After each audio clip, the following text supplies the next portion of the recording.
Triangle क्या होता है भाई? ऐसी कोई भी फिगर जिसकी 3 साइड होती है, ऐसी कोई भी क्लोज फिगर, क्लोज होनी चाहिए। अब ऐसी नहीं कोई 3 साइड आपने ऐसी बना दिया आप कह दे वो ट्राइंगल, नहीं। ऐसी कोई भी क्लोज फिगर जिसकी 3 साइड होती है वो कहलाता है आपका ट्राइंगल। समझ में आ गया ट्राइंगल? अब ट्राइंगल में 3 ही साइड होती है और 3 ही एंगल होते हैं। 3 ही साइड होती है, 3 ही एंगल होते हैं। अगर मैं यहाँ पर एक फिगर बनाऊं ट्राइंगल की, कुछ इस प्रकार बनेगी। ये आपका ट्राइंगल है, एक साइड, दूसरी साइड हो रही है, तीसरी साइड, पहला एंगल, दूसरा एंगल हो रही है, तीसरा एंगल। समझ में आ गई? कोई दिक्कत की बात तो नहीं है। ये होता है आपका ट्राइंगल। क्लोज का मतलब हर तरफ से बंद है। मतलब अगर तू बीच में है, यहाँ पे खड़ा है, तुझे बाहर जाने का रास्ता नहीं मिलेगा, हर जगह फाटक लगा हुआ है। कोई दिक्कत तो नहीं है। ये ट्राइंगल होता है। ट्राइंगल भी बहुत सारे टाइप्स के होते हैं। ट्राइंगल भी बहुत सारे टाइप के होते हैं। पहला ट्राइंगल होता है आपका, सुनना जरा, पहला ट्राइंगल होता है आपका स्केलियन ट्राइंगल। क्या होता है? Scalene triangle. दूसरा ट्राइंगल होता है आपका आइसोसेलेस ट्राइंगल। और आपका तीसरा ट्राइंगल होता है equilateral triangle. Equilateral triangle. Scalene triangle वो ट्राइंगल होता है, स्केलियन ट्राइंगल वो ट्राइंगल होता है जिसकी तीनों साइड आपस में बराबर नहीं होती। स्केलियन ट्राइंगल वो ट्राइंगल होता है जिसकी तीनों साइड आपस में बराबर नहीं होती। आइसोसेलेस ट्राइंगल वो ट्राइंगल होता है जिस ट्राइंगल के 3 साइड में से कोई भी 2 साइड आपस में बराबर होगी। ट्राइंगल की 3 साइड में से कोई भी 2 साइड आपस में क्या होंगी? बराबर होंगी। वो ट्राइंगल क्या कहलाएगा आपका? वो क्या कहलाएगा आपका? Isosceles triangle. कोई दिक्कत की बात तो नहीं है भाई। इक्विलेटरल ट्राइंगल की बात करूं मैं, सुनना जरा, इक्विलेटरल ट्राइंगल की अगर मैं बात करूं, इक्विलेटरल ट्राइंगल में तीनों की तीनों साइड आपस में क्या होती हैं? बराबर होती है। समझ में आया? कोई दिक्कत की बात तो नहीं है। इक्विलेटरल ट्राइंगल में तीनों की तीनों साइड आपस में क्या होती है? बराबर होती है। बोलो कोई दिक्कत है क्या?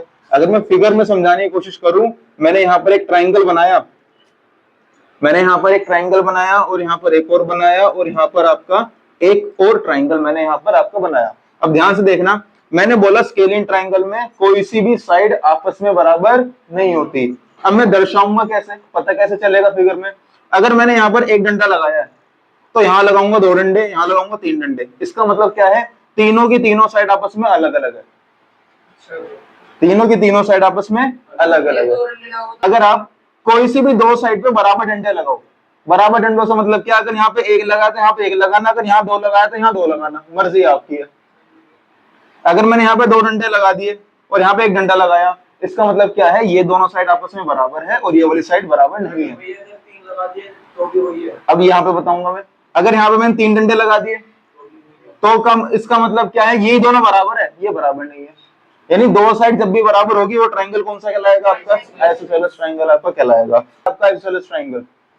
इक्विलेटरल ट्राइंगल क्या होता है? इक्विलेटरल ट्राइंगल में तीनों की तीनों साइड आपस में बराबर होंगी। इक्विलेटरल ट्राइंगल में तीनों की तीनों साइड आपस में क्या होंगी? बराबर होंगी। बात समझ में आ गई? कोई दिक्कत की बात तो नहीं है। अगर मैंने यहाँ पर एक डंडा लगाया तो यहाँ भी एक डंडा लगाना पड़ेगा और यहाँ भी एक डंडा लगाना पड़ेगा। इसका मतलब क्या है? तीनों की तीनों साइड आपस में क्या है? इक्वल है। मर्जी आपकी एक डंडा लगाओ, अगर आप 2 डंडे लगाए तो यहाँ भी 2 लगाना, यहाँ भी 2 लगाना। इसका मतलब क्या निकलेगा? आपकी तीनों की तीनों साइड आपस में क्या है? इक्वल है। बात समझ में आ गई होगी मेरे ध्यान में। हाँ पूछो। अगर मैंने यहाँ पर क्या बोला, ध्यान से देखना यहाँ पर, कि स्केलियन ट्राइंगल में तीनों की तीनों साइड आपस में अलग अलग है। तो स्केलियन ट्राइंगल में तीनों एंगल जो होंगे ना, तीनों एंगल की जो वैल्यू होगी ना, वो अलग अलग होगी। ये बात याद रखना। स्केलियन ट्राइंगल में अगर तीनों साइड अलग अलग है ना, तो तीनों एंगल की जो वैल्यू होगी वो भी अलग अलग होगी। वहीं अगर मैं बात करूं, ये प्रॉपर्टी आगे चल के आएगी, मैं हल्के हल्के इसके बारे में बता रहा हूं आपको। ध्यान से देखना। यहाँ पर मैं ट्राइंगल ठीक तरीके से बनाया, ये रहा आपका ट्राइंगल, और मैंने बोल दिया आइसोसेलेस ट्राइंगल बना रहा हूं। यहाँ पे इस ट्राइंगल में ये दोनों साइड बराबर है और ये वाली बराबर नहीं है। मैंने क्या बोला? आइसोसेलेस ट्राइंगल में ये दोनों साइड बराबर है और ये वाली साइड बराबर नहीं है। आइसोसेलेस ट्राइंगल में 2 साइड बराबर होती है। आइसोसेलेस ट्राइंगल में 2 साइड आपस में बराबर होती है। अगर 2 साइड बराबर है तो एंगल भी 2 बराबर होंगे। क्या बोला मैंने? अगर आइसोसेलेस ट्राइंगल में 2 साइड बराबर है ना, तो एंगल भी 2 बराबर होंगे। बात समझ में? कौन कौन से 2?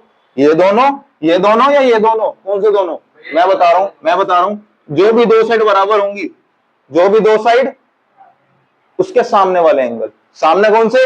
इस वाली साइड के सामने ये है, इस वाली साइड के सामने ये दोनों बराबर होंगे। समझ में आया? कोई दिक्कत तो नहीं है? देखने का तरीका समझ में आ गया? इक्विलेटरल ट्राइंगल में तीनों के तीनों एंगल आपस में कितने इक्विलेटरल ट्राइंगल में तीनों के तीनों एंगल आपस में बराबर होते हैं। समझ में आया? कोई दिक्कत तो नहीं है? अगर आपसे पूछने लग जाए बताओ ऐसा ट्राइंगल जिसमें दो एंगल बराबर होते हैं वो कौन सा ट्राइंगल कहलाएगा, या वैसे पूछने लग जाए दूसरी तरीके से बताओ ऐसा कौन सा ट्राइंगल होगा जिसकी तीन साइड बराबर होती हैं। यानी अगर आपका टीचर एंगल के अनुसार पूछे तो आपको पता है, और अगर साइड के अनुसार पूछे तो भी आपको नाम पता है। समझ में आ गया? कोई दिक्कत तो नहीं है इसमें? केवल आपके सर ने ये नहीं बोला कि तीनों साइड बराबर नहीं है, आपके सर ने ऐसे बोला एक ट्राइंगल है जिसके तीनों के तीनों एंगल अलग अलग हैं, तो कौन सा एंगल होगा वो? स्केलियन ट्राइंगल होगा। समझ में आया? कोई दिक्कत तो नहीं है? आपके मास्टर साहब ने ये पूछा, क्या पूछा? ऐसा एक ट्राइंगल जिसके तीनों के तीनों एंगल आपस में बराबर है, कौन सा ट्राइंगल? आपका मास्टर साहब एंगल के अनुसार ही पूछ सकता है, साइड के अनुसार भी। समझ में आया? वैसे अगर मैं एक बात बोलूं, ये जो मैंने नामकरण करा है ट्राइंगल का, और भी तरीके से नामकरण हम करते हैं, इतना ही नहीं है नामकरण, इतना ही नहीं है। अब मैं एंगल के अनुसार बताऊंगा, प्योर एंगल के अनुसार, कि अगर हमें एंगल के अनुसार प्योर देखना है कि कौन सा ट्राइंगल है, वो मैं बताऊंगा। ध्यान से देखना है यहां पर कि अगर मुझे नामकरण करना है ट्राइंगल का एंगल के अनुसार तो कैसे करेंगे। देखो एंगल के अनुसार जो आपके ट्राइंगल होते हैं, पहला होता है आपका एक्यूट एंगल ट्राइंगल, दूसरा होता है आपका राइट एंगल ट्राइंगल, और आपका जो तीसरा होता है ये मैंने यहां पे लिख दिया ऑब्ट्यूज एंगल। ये दूसरे टाइप के हैं। भाई एक्यूट एंगल ट्राइंगल क्या होता है? एक्यूट एंगल ट्राइंगल, अगर मैंने यहां पर एक ट्राइंगल बनाया, सुनना जरा, मैंने यहां पर क्या बनाया? एक ट्राइंगल। ध्यान सुनना सारी बात। मैंने यहां पे ट्राइंगल बनाया, अगर ट्राइंगल के सारे एंगल, सुनना जरा, अगर ट्राइंगल के सारे एंगल की वैल्यू अगर 90 से छोटी आती है, भैया मतलब सब प्लस करके, अगर ये वाला एंगल 90 से छोटा है, ये भी 90 से छोटा है, ये भी 90 से छोटा है, तब ये ट्राइंगल कहलाएगा एक्यूट एंगल ट्राइंगल।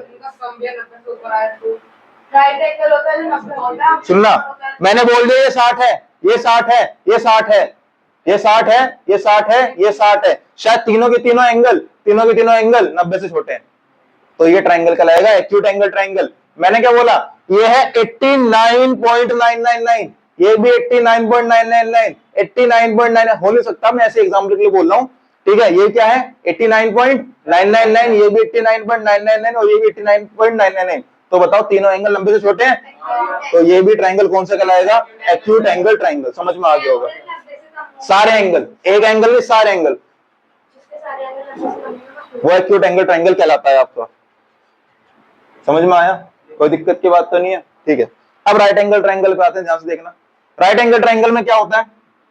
यहां पे मैंने कैसे लिखा, देखो सारे एंगल, ऑल एंगल या ऑल थीटा, सारे एंगल की जो वैल्यू आएगी वो छोटी आएगी। किससे? छोटी का मतलब क्या है? इसका मुंह बंद है, इसका मुंह बंद है, यानी ये छोटा है। क्या छोटा है? थीटा, यानी किससे छोटा? 90 से, यानी सारे एंगल 90 से छोटे होंगे। All angles are less than a triangle is known as acute angle triangle। Right angle triangle में जो मैंने ट्राइंगल बनाया था यहाँ पर, ये बना दिया आपका ट्राइंगल। भाई ट्राइंगल है नहीं है ये वाला? अगर आपको एक एंगल, बस एक एंगल, सारे की बात नहीं कर रहा मैं, सिर्फ एक एंगल अगर आपको 90 दिखाई देगा तो वो ट्राइंगल कहलाएगा राइट एंगल ट्राइंगल। बिल्कुल 90, ना 90 से ज्यादा, 90 से कम, ठीक है। यानी थीटा की जो वैल्यू बिल्कुल कितनी आनी चाहिए? 90 डिग्री। डिग्री लगाना मत भूलना। समझ में आ गया? अगर एक 90 मतलब स्ट्रेट लाइन पे 90 बनता है। अगर 90 दिखाई दे गया, चाहे और कहीं कुछ भी हो, हमें नहीं पता, अगर हमें 90 दिखाई दे गया तो वो कौन सा ट्रायंगल कहलाएगा आपका? राइट एंगल ट्रायंगल आपका कहलाएगा। समझ में आया? कोई दिक्कत की बात सारे है? एंगल ही सिर्फ एक एंगल, ओनली वन। और फिर सारी 90 हुए। ऑब्टयूज एंगल ट्रायंगल क्या होता है? ऑब्टयूज एंगल ट्रायंगल वो होता है जिसमें सिर्फ एक एंगल आपको 90 से बड़ा दिखाई दे जाए और 180 से छोटा दिखाई दे जाए, तो वो कौन सा ट्रायंगल कहलाएगा आपका? Obtuse angle triangle. मैं लिख रहा हूं यहाँ पे, the value of angle lie between 90 and 180 degree. Obtuse angle की लिखी आपने? हाँ, ऑब्टयूज एंगल ट्रायंगल। क्या लिखा है मैंने? The value of angle, angle की वैल्यू लाई करनी चाहिए किसके बीच? समझ में आ गया? ओनली वन एंगल की बात हो रही है, सिर्फ एक एंगल देखना है आपको यहाँ पर, सारे नहीं देखने, एक एंगल। फिर 90 हो सकता है तो इसमें हैं? 90 हो सकता है भाई प्रॉपर्टीज क्या है भाई? ट्रायंगल में कितने एंगल होते हैं?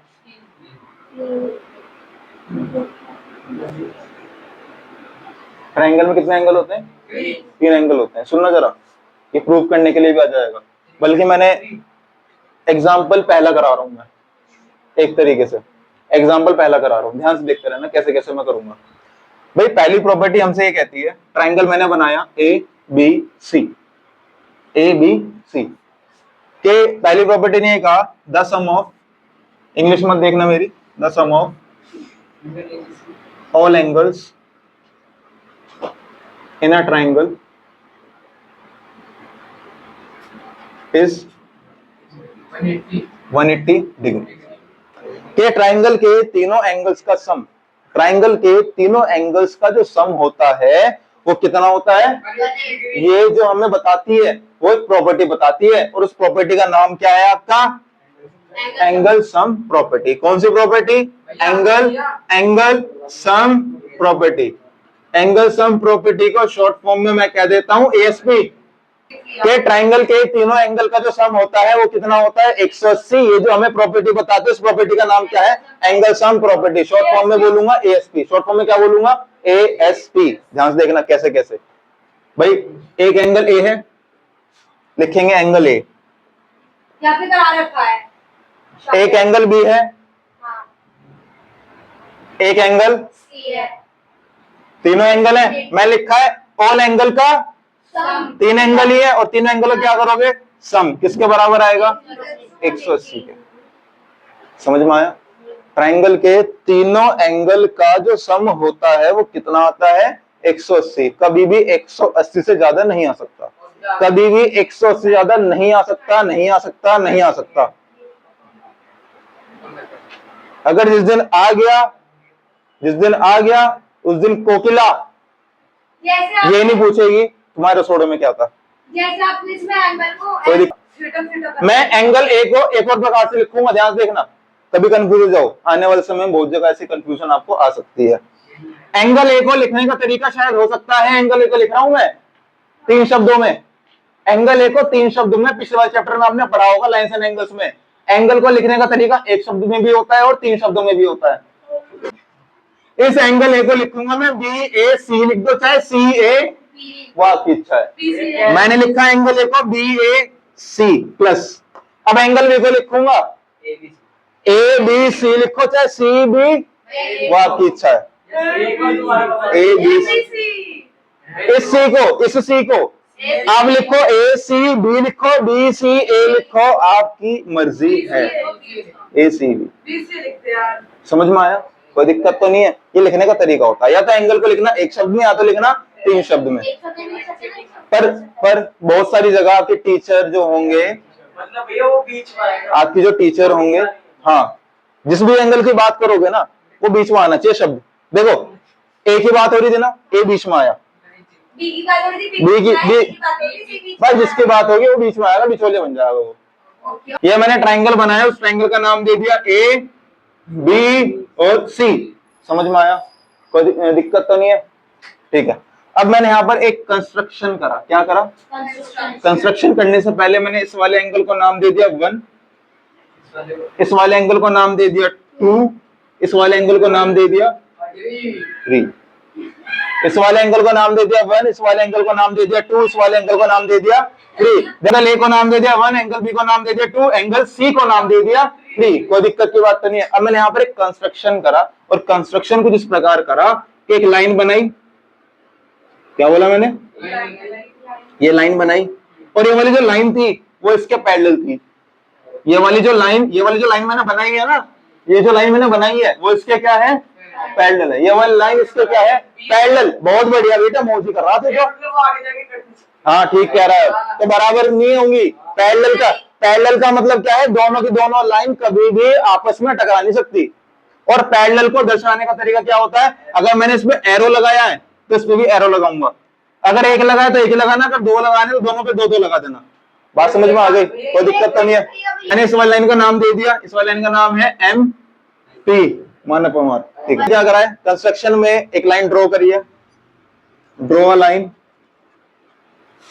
M P which is parallel to BC. एक लाइन मैंने एमपी ड्रॉ करी है, किसके पैरेलल है, बीसी के पैरेलल है। समझ में आया नहीं आया? अब मैं करता हूं इसको प्रूफ। कैसे, इस वाले एंगल को मैंने बोल दिया 3, इस वाले एंगल को मैंने क्या बोल दिया, नहीं 3 तो हो गया, ठीक है, कोई दिक्कत तो नहीं है। एम में पैरेलल है, यहाँ क्या बन रहा है, जेड बन रहा है, और जहां पर भी जेड बनता है वहां पे कौन से एंगल बनते हैं, यानी 4 किसके बराबर होगा, एंगल 4 किसके बराबर, एंगल 2 के। ब्रैकेट में लिखोगे ऑल्टरनेट इंटीरियर एंगल, कोई दिक्कत तो नहीं है। ये लाइन इसके पैरेलल, मैंने बोला एपी किसके पैरेलल, बीसी के, और ट्रांसवर्सल कौन सी, अरे नहीं, हाँ ट्रांसवर्सल कौन सी, एसी। ये बन गया जेड, ये बन गया, तो एंगल 5 किसके बराबर होगा, एंगल 5 बराबर एंगल 3 के ऑल्टरनेट इंटीरियर एंगल। बोलो कोई दिक्कत है क्या, क्वेश्चन सोल्व होने वाला, ध्यान देखना।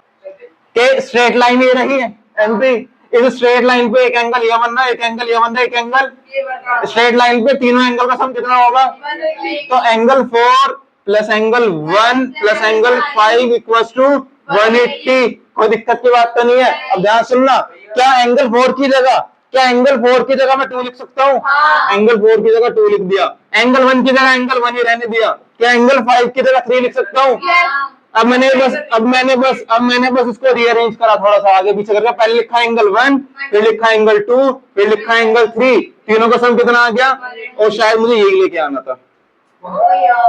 अच्छा, एंगल 1 जो था वो कहाँ पे बना है, तो एंगल 1 की जगह लिख दो angle A plus angle B plus angle 2 बना है बी पर, एंगल बी, और सी 3 बना है।